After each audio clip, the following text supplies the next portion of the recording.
Hi all. അപ്പോൾ ഇന്ന് ഞാൻ ഈ വീഡിയോ ചെയ്യുന്നത് നമ്മുടെ ഏലത്തെ പറ്റിയിട്ട് ഒരു ബേസിക് ആയിട്ടുള്ള കാര്യങ്ങൾ അറിയാത്തവർക്ക് വേണ്ടിയിട്ടുണ്ട്. കാരണം പല കൂട്ടുകാരും ചോദിച്ചിട്ടുണ്ട് എന്താണ് ഏലം, അല്ല അതെങ്ങനെയാണ് ഉണ്ടാകുന്നത്, പ്രത്യേകിച്ച് ഹൈ റേഞ്ചിൻ്റെ താഴോട്ടുള്ള ആളുകൾക്ക് വേണ്ടിയിട്ടാണ് ഞാൻ ഈ വീഡിയോ മെയിനായിട്ട് ചെയ്യുന്നത്.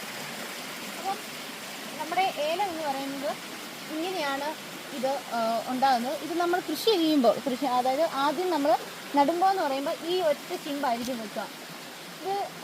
ഇതിന് നമ്മൾ ചിമ്പെന്ന് പറയും.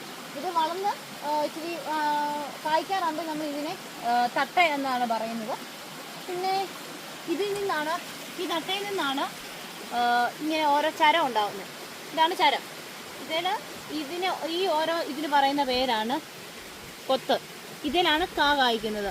ഇതിപ്പം ഓരോ ചെടിയുടെ പ്രത്യേകത അനുസരിച്ച് ഇതിന് നീളം കൂടും. ചിലത് ചെറിയ ചരത്തിൽ നിറച്ച് കാ പിടിക്കുന്നുണ്ട്, ചിലത് നല്ല രീതിയിലുള്ള കൊത്തുണ്ട്. ഏകദേശം ഒരു 32 തൊട്ട് 45 വരെ ഓളം ഈ കൊത്തുണ്ടാകാറുണ്ട് ഒരു ചരത്തിൽ. ഇതിലാണ് കാ പിടിക്കുന്നത്. ഇത് കണ്ടിന്യൂസ്, ഇത് നല്ല മഴക്കാലമൊക്കെ ആയിക്കഴിഞ്ഞാൽ കണ്ടിന്യൂസ് ഇതേ കാ കയറും. നമുക്ക് ഒരു വർഷത്തിൽ ഒരു 6 തവണയോളം നമുക്ക് വിളവെടുക്കാൻ പറ്റുന്ന ഒരു കൃഷിയാണ് ഏലകൃഷി എന്ന് പറയുന്നത്.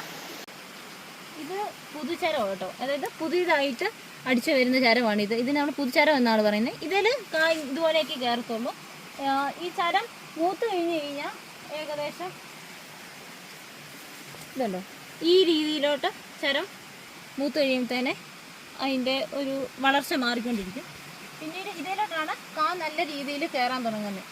ഒരു കൊത്തയുടെ തുടക്ക കാലഘട്ടത്തിൽ ഒരു 7-8 കായോളം പിടിക്കും.